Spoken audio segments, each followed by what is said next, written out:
Change lives. cambiar vidas, Change lives. change organizations, 改变世界 Change organization.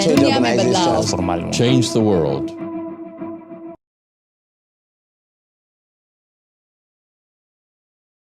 And it is my delight to bring up our next speaker, Miley Lesica. Before the GSB, she worked in consulting as well as at Caribou Coffee.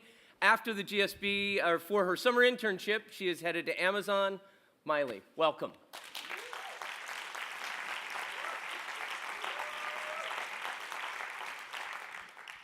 So I'm looking up at the upper level, and I see Colin by himself, and I'm wondering if he's a little bit lonely, maybe?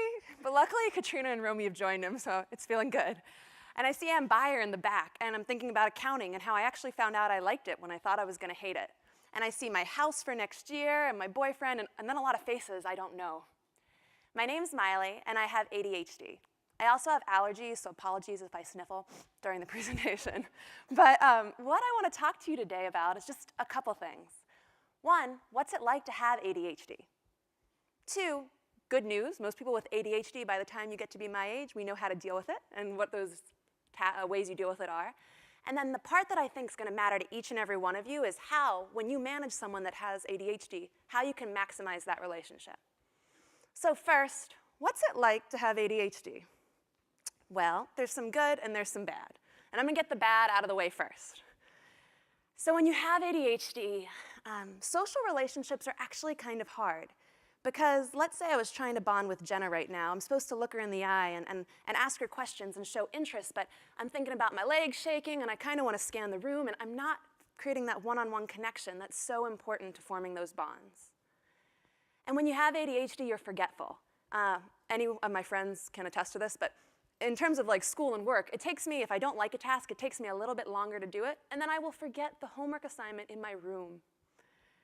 And when you have ADHD, communication is hard. So I'm thinking, and the words that are coming out of my mouth they're behind where the words and the point is your words get jumbled because your mind's going faster than you can speak.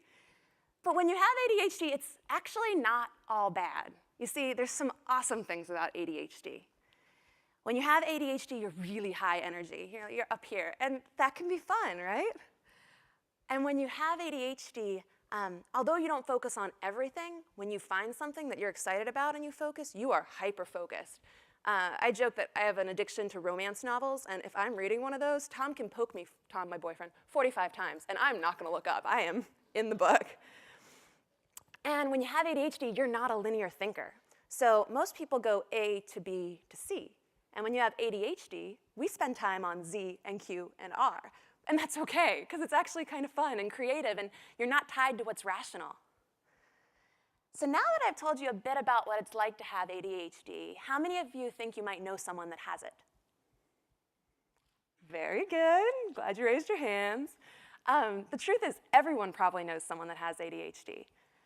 7% of the US population is diagnosed with it.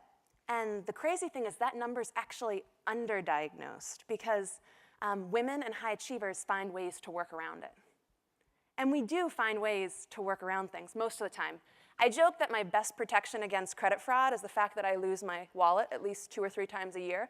I always get new numbers, no chance that I'm going to get my identity stolen. But other things like with me being forgetful, we make lists. I make so many lists. In fact, I have my main points of my talk on my hand, just so I don't forget anything important. And that social thing I told you about earlier, so I was a brat when I was younger, really, really a brat. And got invited to nothing. And my dad, he's a child psychiatrist, was like, what can I do about this? It probably makes sense that I'm talking about ADHD, given that he's a child psychiatrist. Anyways, instead of giving up on me, I remember there was this birthday party. And birthday parties were a huge deal for me because as an annoying child, they were the only things I got invited to because everyone had to be invited to the birthday party. You guys probably remember that. So I was at this birthday party, and I couldn't drive. I was in 5th grade. So my dad was there. He was watching on the sidelines. And I remember he told me before I went in he might pull his ear. And if he pulled his ear, that was just a signal that maybe I wasn't validating someone. And I'm talking, and I'm chatting with this girl, and all of a sudden I see this. And it was a huge turning point for me because I could suddenly connect what he meant. He said, "You're not validating." I didn't know what that meant. And then I suddenly saw, and it was the beginning of a new Miley, a Miley that could connect socially. And today, it might seem like it was very, I guess, micromanaging of my parents, but I am so thankful that they took the time to give me these signals, because now I have great friends, and they're in the audience today. Thank you all so much. And I'm so happy for that. So my point is, when you have ADHD, you learn to deal with it, mostly. I say mostly because the working environment is still a new arena. And the inspiration for this talk actually comes from a pretty personal place. When I started my first job out of undergrad at a consulting firm, I think I was a little confusing for my manager. I bit my nails, I talked too fast, I didn't always speak, but when I spoke, I interrupted sometimes, and my presentations were not that good. And I remember, I think he just threw up his hands. I remember one day I walked by his office, and he said, "Miley, come in." And I walked in, and he said, "Honestly, you're working really hard at presenting, and you're getting a little better, but if it's that hard for you, maybe you should just find a job where you don't have to present." And that was hard. But it doesn't have to be that way. And all managers haven't not known what to do with me. In fact, when I was at Caribou, my manager, Michelle, brought out more in me than I didn't even know it was there. And so what I want to share with y'all today are just 4 C's, since we all love frameworks so much.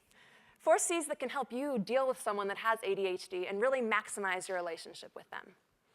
So the first C I'm going to tell you about is coaching.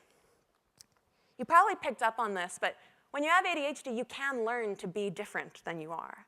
And so Michelle really she called on her inner coach, and she really invested in coaching me. And I remember she'd do things like, after every single meeting where I had to talk, she'd just give me 1 minute of feedback, like, "When you did this with your arm, it was really distracting." And that was really helpful, right? The other thing she did to help with me not getting my words mixed up when I communicated was 5 minutes before a meeting that I was presenting at, I'd just run through the headlines of my slides.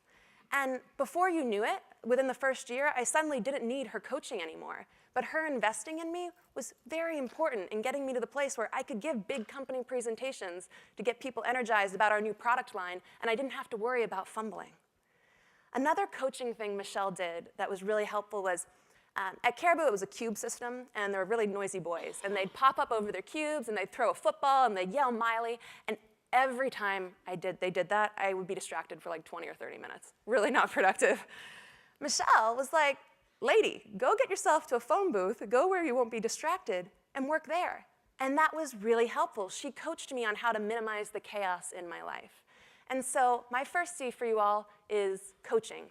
Think about bringing out your inner coach. My second C is clarity.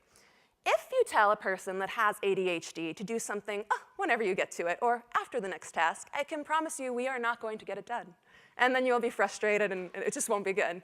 What works much better is saying, "Get this done by Friday." And so when you have someone with ADHD, give them clarity about deadlines. A trick that Michelle and I worked on was I would make a list at the beginning of each work week of every single task I was going to do, big and small. And I would send them to Michelle, at least for the first year. I think I stopped after that. But she didn't actually micromanage me with them, but the discipline of putting myself to a list actually helped me execute much better than I had been before. And so my second C for you is clarity. Think about providing it. Find ways to provide clarity. Now, clarity and coaching, those both deal with minimizing the downsides of ADHD. But this part of my talk, the last 2 C's, are really about how you can maximize the upsides, because there are some. The third C is creativity. And you know how I told you in the beginning that when you have ADHD, you're not a linear thinker? Think about how useful that can be in a business context. Put a person with ADHD in charge of leading a brainstorm, or at least have them at the brainstorm.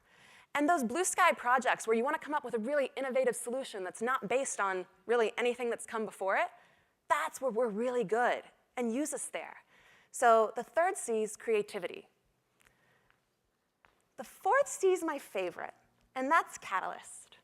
When you have ADHD, you've got a lot of energy, and you've got a lot of potential. And you as a manager should think about using the person with ADHD as a catalyst in your organization.